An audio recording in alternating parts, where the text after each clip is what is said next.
Happy Thursday, everybody. It is day number 10 of 42 in online business. Okay, so yesterday, this is my little selfie light. This is called a selfie ring. You attach it to whatever you are using. It's supposed to brighten things up. Okay guys, it is day number 10 of 42 of online business, and here's something interesting. So yesterday we talked, and I told you about kind of like the Facebook algorithm and a little bit what happens with it. When you post something on Facebook, whether you go live on a video or you post an image or a link or just a regular text-only post, Facebook will look at the early engagement. So for example, if you are on this live, it would be a huge favor to me if you would go and click the little thumbs up button. Basically, that means that you like this content, that you like seeing it, you like watching it, you like interacting with it, and Facebook goes, oh, that's cool. That must mean that that post is relevant to the Jillfit, readers or whatever, and we'll pump it out into the news feed even more. So if you guys would do that for me, it would be really, really awesome. Go ahead and click the thumbs up. And of course, if you have questions and things like that, I'd be happy to answer them, or you have comments, I'd be happy to answer those as well in the live. But today, I want to talk about something called an X factor. So I've gotten a lot of DMs, a lot of emails, a lot of responses to the survey that I sent out, which is a survey on online business. And someone said, Jill, how do I find out what my X factor is? And so without kind of knowing that, I talk about it a little bit in Action Academy. If you've received some of the early Action Academy emails, I talked about an X factor, and I talked about it from the perspective of what I consider to be, or what I created, which is the WEX model, W-E-X. So WEX doesn't mean anything, but it's just easy to remember. So the WEX model, in my opinion, are kind of like the big things that you need to be successful online. So I spend a lot of my time trying to figure out how to help people be better at online business. So when I do that, I think about, okay, what are some frameworks? What are some systems I can come up with? What are just like really, instead of just like plowing a ton of information at people, I'm always thinking about how can I teach this? It's easy to just give people like random stuff, or sometimes we don't really even know. So we have to kind of organize the information into a way that is usable. Obviously, I'm a coach, a business coach. And so for me, I'm always looking for ways to make people better at online business. And one thing that I've noticed over the last 6 years in Best of You is some people take off and some people just don't. Some people just like really take off and others don't, and they keep at it. And I'm asking myself, like, what really is the difference when it comes to these two types of people, right? So maybe they have the same credentials, maybe they have similar experiences, but some people just have that X factor. There's something about them that is intriguing or compelling, and people just want to look at them, right? So these might be, it doesn't need to necessarily be someone who's like extremely good looking or something like that. Like I think a lot of times we look at Instagram and we're like, oh, well, of course she has, thousands or hundreds of thousands of followers because she's gorgeous, or she has a six-pack, whatever. But I don't know that it comes down to just that. I think there's more to that. So part of that is kind of the X factor. This is something that I know in show business. I don't really know a lot about celebrities, but I know in show business they have some sort of score. Maybe you guys know this. It's some sort of like score that they give an actor or actress, and it's based on their level of compellingness. Is that a word? Their level of like intrigue, or how much they think the audience might be interested in them. So in online business, especially personal branding, we can kind of pull from that and go like, okay, what is that? And so the reason why this question was asked, because I think that that's kind of the context of why maybe an X factor is something that can set you apart. So let's just go through really quick the WEX model. So the W stands for work ethic. And if anyone's been doing this work, you know that it does not come easily. You need to be someone who is resilient, someone has some tenacity about you, someone who's ready to figure things out, stick with some problems. Online business is a puzzle. It's always changing, which is something I love about it, but it can be frustrating at times. So Facebook is doing away with a lot of the organic traction that business pages were starting to see. So it's our job to go and figure out how we can innovate as a result of that. And by the way, if you're just getting started, yes, it kind of sucks, but the same thing is happening at people's pages who have hundreds of thousands of likes. So it's not just you, although when you're starting from a place of not really having a platform, that can be really hard and frustrating. But in the way I've seen it, like things are always gonna be changing. So we might as well get used to that fact. So when you have a work ethic, when you are consistent, it's a huge trust builder for your audience, because they go, oh, Jill's going to show up every day. I know that she's going to take care of me. There's a trust building aspect to your being consistent and your working at it. So everyone who's been working with me for years or over the last year even knows that like you don't get to take breaks. Yes, you can, take a family vacation or something like that. But for the most part, this has to become your lifestyle. And so if you're not willing to work at it in some capacity, this does not just come. In fact, not only does this not come easily, but only very few people are able to push through those times when it really, really sucks. And so that W stands for work ethic. You have to be someone who is willing to work hard, especially if you have a full-time job, you have a family, you have competing priorities. Like, it's gonna be tough at times for you to find space in your day, in your week, to make this a priority, especially when you're not making a lot of money yet. So that kind of sucks, right? So there's a couple things that, like, when you're just getting started, again, as you progress and as you build your platform, it's a lot easier to make money later because you've built that. But at the beginning, it's like pushing a boulder up a hill. You're working for every single reader, every single subscriber, every single follow, fan, like, etc. And it does get easier over time because you've built a body of work and things like that. But you have to be willing to put in the work even when you're not getting a payout that is commensurate with the amount of effort that you're putting in. And that is a little bit shitty, but it does work out if you stick with it. W stands for work ethic and consistency. The E is two things. E stands for both expertise and experiences. So your expertise is the stuff that you help people with. If you don't have solutions for things that people are struggling with, you don't have a business.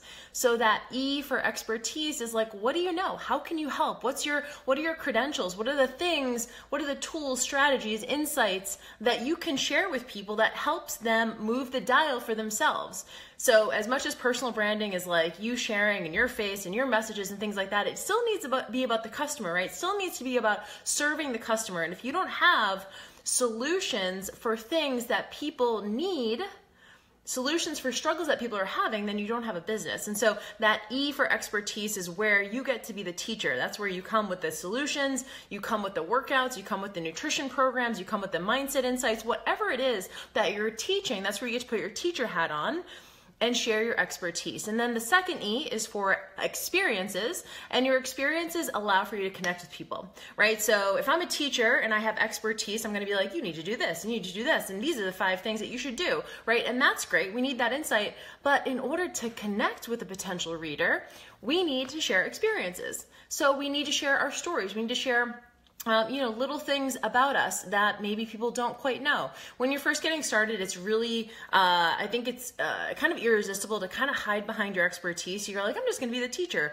I really don't feel comfortable being vulnerable. I don't really feel comfortable, sharing parts of my life and things like that. But over time, remember, you notice that that's the thing that people connect with most. When I talk about my experience with yo-yo dieting or, binge eating or, gaining weight after my competitions and kind of the mindset of that and obsession around food, I'm able to give people a lot of resonance points to connect with me. And if I don't have that connection, then someone's probably not going to feel as close to me. They maybe will invest with me just based on expertise alone, but that extra kind of like empathy and experience piece really makes a difference. So E stands for expertise and experiences. And you guys have something to share. A lot of times we don't remember about our story. So that's where X comes in. The X stands for X Factor. And X Factor is kind of like your rallying cry. Your X Factor is the thing that people know about you. Chances are this is going to be your big bad story. This is, yes, we're going to be sharing little stories here and there about like this one time that I did this and this one time this person said this. And we're sharing those all the time, by the way. But your X Factor is like your big story. It's like the big thing that you stand for, right? So I would say that my X Factor is probably around Moderation 365 and yo-yo dieting and food obsession, right? So that's kind of mostly where I stand out in my industry, is around the idea of Moderation 365 and the tools and things like that that have the kind of glossary of terms that go with that concept, so I can teach that concept. So when people think of, Jill Fit, a lot of them think of moderation. And so your X Factor is the thing that when someone thinks of you, they think of that thing, right? So you want to go, oh, Jill, she's the one who right? Like we want people to say, oh, you know, Susan, she's the one who, or Rebecca, that's the one who. We want to have that association. And so your X factor is like, what's your big story? Did you overcome adrenal fatigue? Did you, you know, kind of do what I do and get over your food obsession? Were you someone who used to run miles and miles and miles and miles, and you were like skin and bones and you were just like a crazy marathon lady? Or did you lose 100 pounds or 50 pounds and overcome some of those mindset shifts? Did you overcome some autoimmune disease? A lot of people in the paleo community kind of were diagnosed with maybe some autoimmune stuff, and they healed themselves with food. So that's going to be their rallying cry. What was the thing that made you want to get into this in the first place? And by the way, in order for people to come to know you as that thing, you can't just say it one time. It just can't be like up on your bio page on your website. It's like constant. We need to be constantly talking about this. And not only that, but we need to be talking about it in a very loud and somewhat polarizing way so that people get it, right? It can't just be like, oh, maybe you should try moderation. It's like, no, actually fuck the quick fixes. Fuck the 7-day jump starts and the detoxes and these cleanses and stuff. Like moderation is the way, and I'm going to show you how to do it. So you have to have some edge to you as well. So a lot of times when I see people online who don't really have that edge, there's nothing about them that just grabs you. It's like, oh, their information's okay. We're kind of getting this warm response. It's probably because they're not saying something loud enough. And I know that's a little bit tough, but there's a couple different ways that you can develop your X factor. Once you kind of know what your big story is going to be, the thing that you're going to talk about quite a bit, that's great. When I think about X factor, I think about the concept of charisma. So there's a book by Olivia Fox-Cabane called The Charisma Myth, and I do love this book, and she talks about the 3 different aspects of charisma. So the 3 different aspects include presence, power, and warmth. Presence, power, and warmth. So presence is someone's ability to kind of be with you, to really, responding to comments on social media, being good at customer service, always responding to people's DMs, listening to them, empathizing with them, doing things like market research and asking them what their struggles are. People who are present, potential readers, customers feel like that person really is there with them and really cares about their experience. And so presence is like, you guys know, if you're in person with somebody and they're on their phone and you're like trying to have a conversation, that's not present. Even if you're not on your phone, if you're checked out, they've shown in research that even the tiniest little bit of checking out that we do mentally, the person we're talking to can feel that. And so presence is a form of charisma, and we want to try and have at least a little bit of presence. The second P is power. Power is, maybe someone who doesn't necessarily have warmth, maybe like, I don't know, maybe an Elon Musk or, a Steve Jobs, who they're not known for being really warm, but they have a presence about them and a power about them with that when they walk into a room, people just sit up a little bit straighter. They're like, oh shit, what's he gonna say, right? This is where you come with the confidence, you come with the conviction. This is where you're kind of like a teacher role. I would say probably for me, power's maybe my top one out of the 3 of them. But having the confidence and conviction where you have like this, you putting on your teacher hat a little bit, maybe you're looking the part. So for example, this is where you dress nicely. If you go to an in-person event, you kind of like dress in tailored clothes that make you look as if you are that kind of that powerful figure. This is someone who is like a good networker, like thinking about your typical politician, right? Where they're like glad handling people. You want to think about people who are like movers and shakers, like every time you see them, they're off, they're like jet setting all over the place. We have a perception that that person is powerful, that they're able to pull strings, and that is attractive. The person might not be a nice person, they might not be necessarily that warm, but there's something about them that is intriguing and you just want to know. You want to know them, you want to know what they know. And so power is a big one too. This is professional photos come in handy and stuff like that. And so the last one is called warmth. And warmth is amazing because it's where you just get the warm fuzzies from someone. Like you just go, this person, we're like best friends. So you might not feel like this person is really competent. It's not that they're incompetent, but you don't really look to them for competency. You look to them for resonance. You look to them to feel good.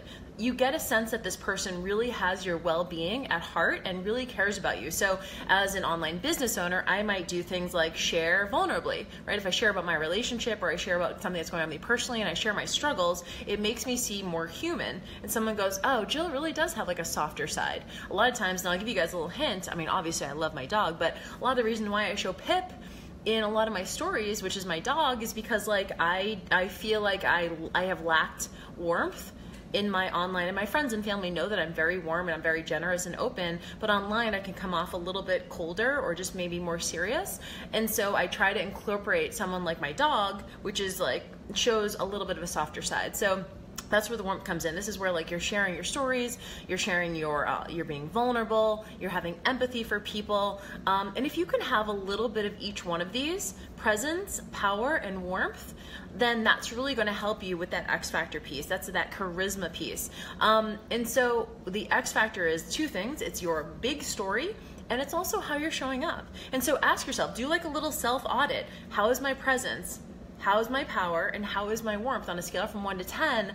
Where am I lacking? And I can tell you from my personal experience working with coaches, I think the thing that I see that is most lacking is power, especially with women, because we tend to just want to be like really warm and present and open and let's talk and let's connect and let's tell stories and let's empathize, and that's really, really important. But what I think that most women that I work with can improve upon is their level of power. And there's no easy, better way to say it except like you just have to own your space. You have to own your expertise. You have to own your abilities. And when that ownership really comes across on the internet with assuredness, right? We feel assured. And when you show that you're sure, a potential client or reader is going to feel safe with you. So I would say, think about that. If you feel like maybe you're lacking on power or one of those things, what are ways in which you can bring them up? I would definitely highly recommend the book, The Charisma Myth. And that X factor is just, again, your rallying cry. What's the thing about you that people come to know? And here's the thing, you might have talked about it, maybe you haven't talked about it enough, right? Like we can't just say it once and assume that people have seen it. We have to say it 20, 30, 50 times in lots of different ways, because new people are coming in all the time. Some people learn differently. I remember one person, wrote to me about, a few months ago and said, Jill, I've been following you for 4 years and I've always liked your stuff, but this is the first time like the shit really clicked for me. And meanwhile, I'm talking about moderation every other second, right? So when it comes to this, people need to see a lot of the same thing and they need to hear it over and over and over again. And it's gonna feel like a broken record to you, but the key for them is that they not only need to hear it many times, because that's how humans learn, but also they need to hear it in different ways, different stories, different examples, and it will just resonate in different ways. And if you guys did not watch yesterday's video on contrast, make sure you go ahead and watch that, because as you talk about your messages, yes, you're talking about your pro messages, but you're also talking about the things that you're against, and that can be really effective as well. So that's how you know what your X factor is. Do a little bit of self-audit, do a brain dump, set your timer for like 5 or 10 minutes, get out a piece of paper and just write, like, what's your big story, right? For 10 minutes. What is your story? And then pick some stuff out. A lot of times we don't think our story is that interesting because it's ours. But you might be like, yeah, there was a period of time in my my early 20s where I was just like obsessed with running, and I was just running all these miles, and it's so far removed from me that I don't think about that, but that was something that I overcame. And so your X factor is probably going to be in there. And then also, as an additional tool, make sure you guys look at who you follow. So online, who are you paying attention to? And then why? Ask yourself why. Like, whose Instagram stories are you watching regularly? And why are you watching them? What about them is intriguing to you? And that's a great way for you to start to kind of cultivate some ideas for being that edgy, that intriguing, that compelling personality online. There's people like Jade Tita, who you guys know is my ex-husband, who's the founder of Metabolic Effect, who is compelling because first of all, he has a look about him, right? He's like a big, muscular dude. But he also is extremely intelligent, and he speaks intelligently and communicates intelligently. And so that is the thing about him. If you want to know everything about the science, you just go to him and you're like, I can't wait. I just want to hear you talk. And so look at the people that you follow and ask, what is it about them that draws me in? And is there a way that I can emulate that in a very authentic way to me? All right, you guys, that's it for me. Have a great night. I will see you tomorrow for day number 11. Can't wait. I'll talk to you soon. Bye.